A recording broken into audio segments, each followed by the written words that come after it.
G'day to all my friends and family, and welcome to this episode of Jim's 5am Club. It's Sunday morning and I'm just going to go on a bushwalk before the rain comes, and today I'd like to take you through a book summary entitled Courage is Calling by Ryan Holiday. And Ryan has written a number of books which I've reviewed and presented on Jim's 5am Club, and each book is quite special, and there's a lot of learnings that I've been able to pick up along the way from Ryan. I love his writing style, and he does cover some very good material. So what we'll do is we'll go on a walk and talk. I'm just enjoying watching these birds here just feed on the grass seeds. And just so you know where I am, I'm up here at North Mead at the end of Rifle Range Road, just before the McDonald's off Windsor Road. And I'm just going to go for a walk and talk and go along a track called the Echidna track, which I did yesterday for the first time, and I was quite impressed by the amount of greenery and the scenery and the ups and downs. And what we'll do is we'll walk past the North Rocks Dam, even though it's just close by here to North Mead. It's called the North Rocks Dam for some reason. Not sure why, but I'm sure there is a good reason. So let me just make my way down these steps and we'll kick off the book summary entitled Courage is Calling. It was very interesting to read the following quote. So Ryan kicks off his book with a quote where he says that the most repeated phrase in the New Testament is do not be afraid, which is quite interesting because it is a concept that seems to preoccupy a lot of people who are enslaved in their fears. I'm not quite sure though. He said the most repeated phrase in the Bible, so I'm not sure if it was the New Testament or the Old Testament or the combined New and Old Testament. I'll do a bit of research myself just to clarify that point. But the most repeated phrase in the Bible, in God's Word, is do not be afraid. So it just goes to show how important and how critical this whole concept is, that it's repeated over and over in the holy books and in the scriptures. So the author then goes on to say that leaders, true leaders in the world, are said to be dealers in hope and such slayers of fear. At the end of the day, in order to lead, in order to be a leader amongst equals, you basically need to have a positive view of the world and to believe in the future, to believe in hope, to be a dealer of hope, as the author says, and to try and put fears into perspective. We're not talking about simply just denying fears and ignoring them. It's all about putting them into perspective. And the author says that fear can be described as false evidence appearing real. I remember reading in another book where the author made a very valid point that less than 10% of all the things that you fear will ever come to reality, to fruition. So it just goes to show that we're overwhelmed, we're limited, we're held back by irrational fears which dominate our thought processes, and it's up to each and every one of us to take control of those thought processes and minimize, at least, or put into perspective those fears, and to make sure that we don't use them as an excuse for not achieving the dreams, the goals, the callings that we have in life. The author then goes on to talk about a technical aspect of our brain and how we think and how we're wired. And he says that we have a part of the brain called the amygdala, which is the shape and size of an almond. So it's very, very small, and yet it has a profound and important impact and influence on the way we think and the way we see the world. And the job of the amygdala is to identify, exaggerate, extrapolate dangers and create the craziest of scenarios in our minds, and at the same time it consistently underestimates our abilities to handle the challenges, or the potential challenges I should say. It's important to call them potential challenges because they may not be real. So the job of the amygdala, the way we're wired, just so that we know and that we can deal with it, is to catastrophize and exaggerate. And some people don't understand that and are frozen in fear and don't really get to live a fulfilling life because they're frozen in fear, and they're always procrastinating, worrying, unable to decide to do something for fear of the unknown or the worst case scenario eventuating.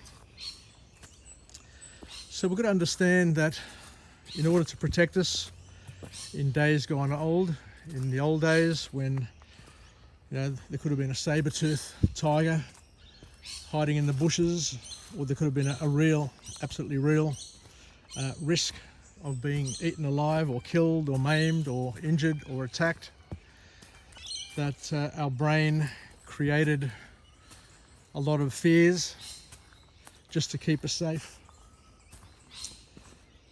But in 2021, and in the world that we live in these days, there are less chances of us dying, of being attacked by a lion, dying at war, dying from a terrorist, or any of those potential items. Even though we've had COVID and we've had the fear of the pandemic, the reality is that with vaccinations and with proper protection and observation of social distancing and wearing masks and doing as the health orders suggest, we're in a better position to stay safe. But as the author alludes to in his book, he says that the brain is prone to create inaccurate pictures just to at least keep us alert and to keep us as safe as possible. So just so you're aware, we're up here on the top of North Rocks Dam, and this dam is designed to basically hold back the water surge that comes from the creek, that little river, and to protect the downstream suburbs such as Parramatta Lakes, North Mead and North Parramatta, and all the way down to Parramatta. So I've been told that on a very, very wet day, the water just surges through the tunnel down there and just spills out into that creek, but it does it in a more managed way than normal to, once again, to protect the downstream communities. So let's continue our walk and talk and further explore what this book's all about. So the author says here that our brain creates inaccurate pictures where it catastrophizes and exaggerates. And unless we're able to take control of that and to manage that process, you can live a very, I guess, traumatic life where you're living in anxiety all the time, worrying about what may happen, which of course may never eventuate. So the author here goes on to try and explain things a little bit better, where he says the root of fear. At the root of fear is our concern of what other people may think of us. That's an interesting way of looking at it, because I know that the Greeks, when I was growing up, my parents, my grandparents, uncles and aunts would always be worried, "Τι θα πει ο κόσμος?" What will people say? And that was one of the things that, I guess, one of the safety valves that people had to be a little bit more restrained in what they did, what they said, how they behaved, for fear of what the community, what the society, what the village would say, and how it would impact the family image, so to speak. But the author then goes on to put fear into perspective, and he says that there was never a person who did something meaningful without pissing someone off. And all change, regardless of what you do, what you say, is met with doubters and with doubt. But what we've got to understand, what we're going to be able to manage and to leverage, is the knowledge that in many ways our own judgment is much better than the average opinions of faceless people or people who surround us, but have a dig every now and then, but they've got nothing to gain, nothing to lose. So we need to live our own lives, and in order to live our own lives we need to make our own decisions, and to make our own decisions we need to believe in our ability to make the right decisions. So the author then has a call to action and reminds each and every one of us to not be distracted, else be taken down the many rabbit holes of doubt and insecurity. He also goes on to say that everybody has fears. Everybody who goes out to perform or to do something has a fear. They're all fearful. Even the brave are fearful. But what they do is that they manage that fear. They channel that fear, and they don't allow that fear to control them and to keep them, I guess, frozen in fear. The author then goes on to say something really profound and really beautiful, and I hope you can appreciate it as much as I appreciated it, where he says that if you don't believe in anything, if firstly you don't have a belief system, you don't have any strong beliefs, then if you don't believe in anything, it's harder and almost impossible to find anything to believe in. Because what happens is we lose our agency, we lose our ability to be able to believe, because we don't exercise that muscle, we don't have it as part of our makeup.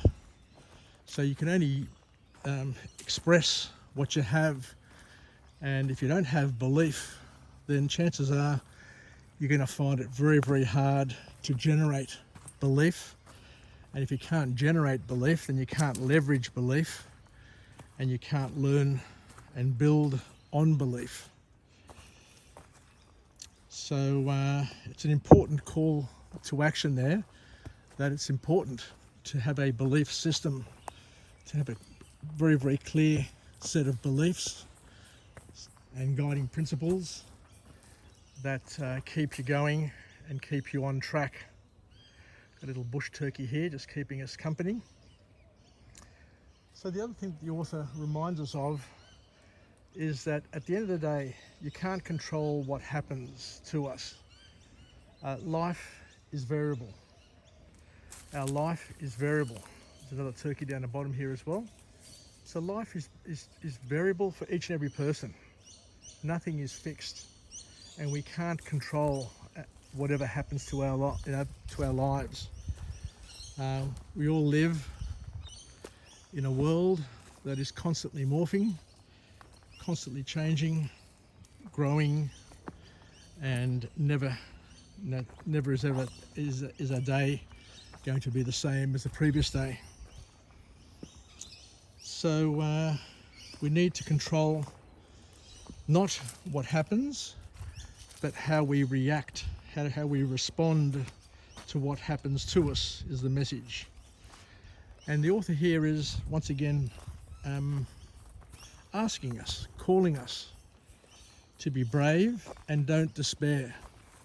One of the worst things you can do is to live with despair, thinking that you don't have agency, that you can't make a difference, that you can't do anything to improve your station in life. The author then goes on to talk about a story to illustrate a point, where he said that there was a Spartan king who would go from village to village, country to country, and before he entered a village, he would send in his messengers, and the messengers would go with a message to the leader of the community and ask them if they were friend or foe. So he'd come to a village and he'd ask people, are you a friend or a foe? And the majority of people would answer and respond saying that they were a friend, and some would say that they want to sit and think about it. And this is where the author makes another valid point, that even if you don't decide on something, if you need time to think about it, that in itself is a choice and a decision which has its consequences. Because what the Spartan king would do would say, look, I've given you a chance to make a decision, and your decision is no decision, and for that reason I'm going to march through and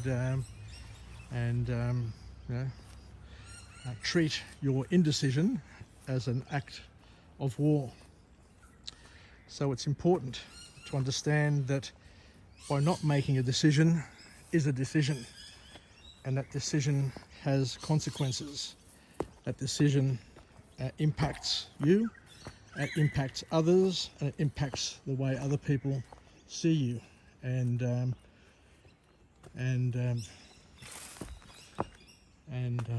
behave towards you, is the point that I'm trying to make. I was just crossing a little bridge there, so just being careful I didn't fall over. So the last key points to come out of the book here are really powerful points, and they're messages of life. That life is risky. Everything we do, everywhere we go, regardless of where we are, carries its risks.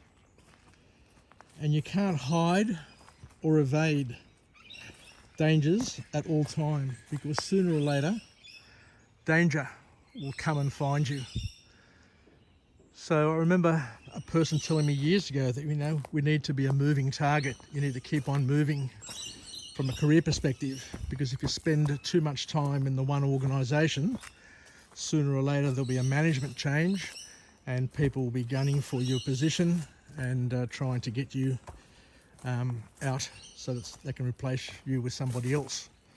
So if you're trying to seek security, the more security you seek, the more insecure you're going to be. I had a futures trader tell me years ago that, there are people who are seeking safe investments, putting their money in gold or putting their money in bonds. But he says even those things, regardless of how safe they may appear, may not necessarily be the safety that you need, because if the stock market is going ahead leaps and bounds, if the property market's going ahead leaps and bounds, and you're got security and safety in bonds or gold, which is going nowhere, then in relative terms, you are much worse off. So it can work for you handsomely, but it can also be very, very damaging for you as well, depending on the conditions that the market sets for itself, because it's got a mind of itself. So the bottom line is that nothing is risk-free. Everything has its challenges and its dangers, and you can't hide from these dangers, because danger will find you wherever you are. All certainty, according to the author, is uncertain. No one is safe. But the important thing to understand is, regardless of what challenges you face, you will get through it.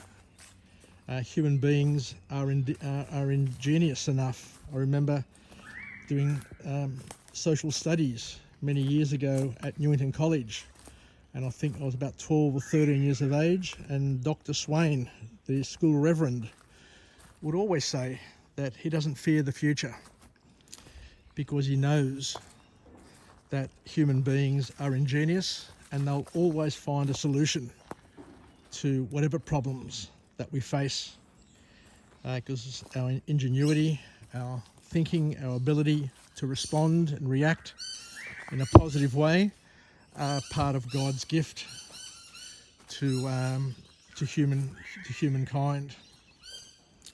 The author here says another point which I really liked and I enjoyed. I've never thought of this before, but he says a lot of people try to be different. They try to distinguish themselves from other people by dressing differently, by driving different cars, by wearing different clothes, by living in different suburbs. There's a whole stack of things that people do to try and make themselves different. But the author says here, you don't need to be different. It's inside that what counts. You can go to a school and everybody wears the same uniform, and yet everybody is different. You don't need to dress differently to be different. And that's a very important point for each of us to understand, that we're all unique, we're all different in our own way, and it's not what you do on the outside that makes the biggest impact. It's who you are as a person. He also went on to say, another point, that life happens in public. You can stay at home, you can be a recluse, you can do so many things, but your true life is in your engagements, in your public life. So we shouldn't defer to fear, and we shouldn't try and be too secure in our lives and just accept that things are going to happen, but know deep in your heart that you're going to be able to deal with those things regardless of how damaging or how bad they may seem. Because if you fear, if you spend your life worrying and not doing things for fear of what people will think, for fear of failure, for fear of all of the other things that come with it, you're going to end up missing out, potentially. Not guaranteed that you're going to miss out, but what the author's saying here is that chances are that you may end up missing out by not being actively involved in your life and not living with positive expectancy.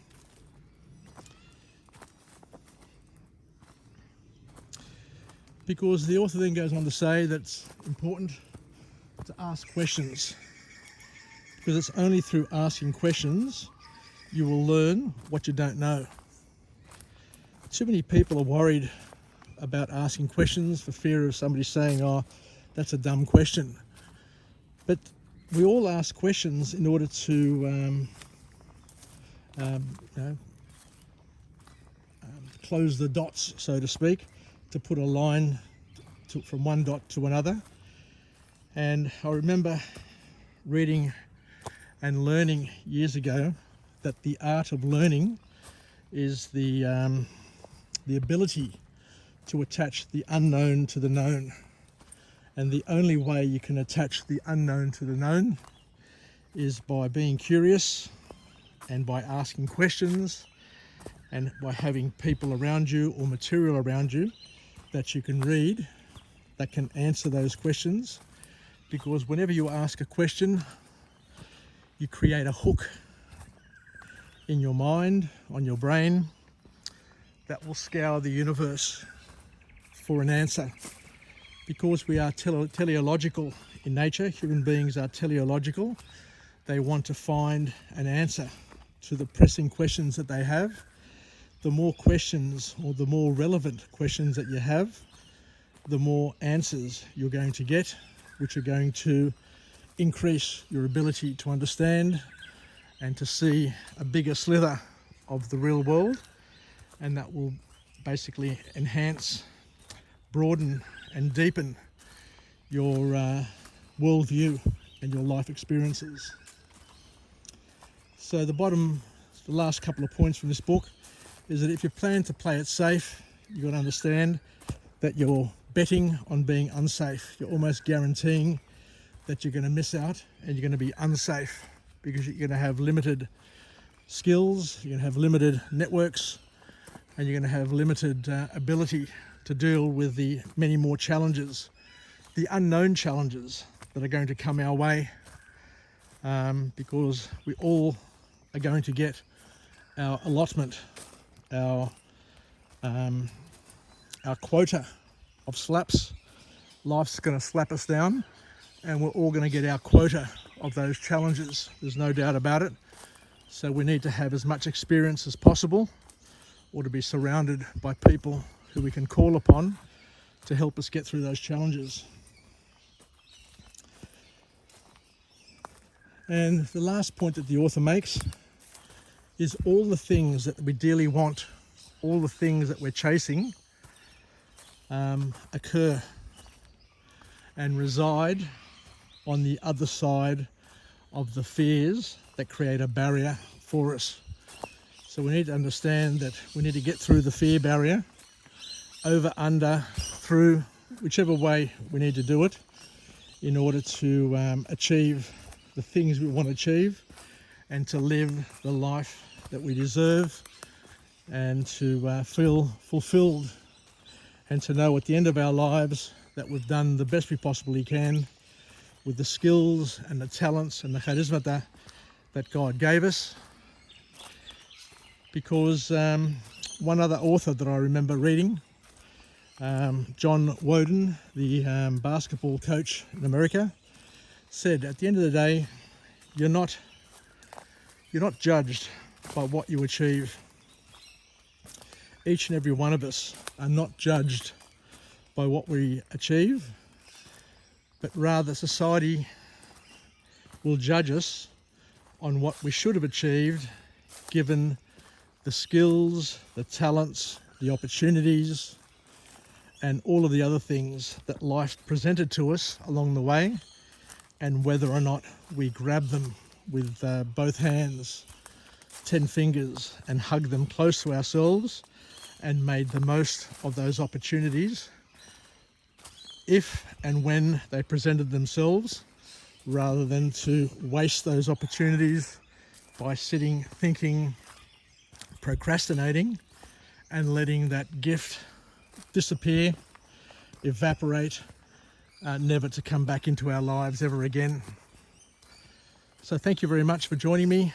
I really enjoyed doing this book summary this morning.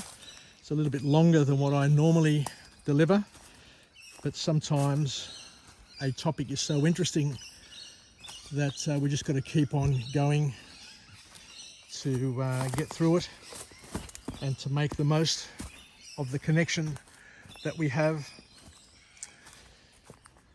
So I'll call it quits there. So thank you very much. Yassas, take care, and we'll chat again soon. Bye for now from Jim on Jim's 5 a.m. Club.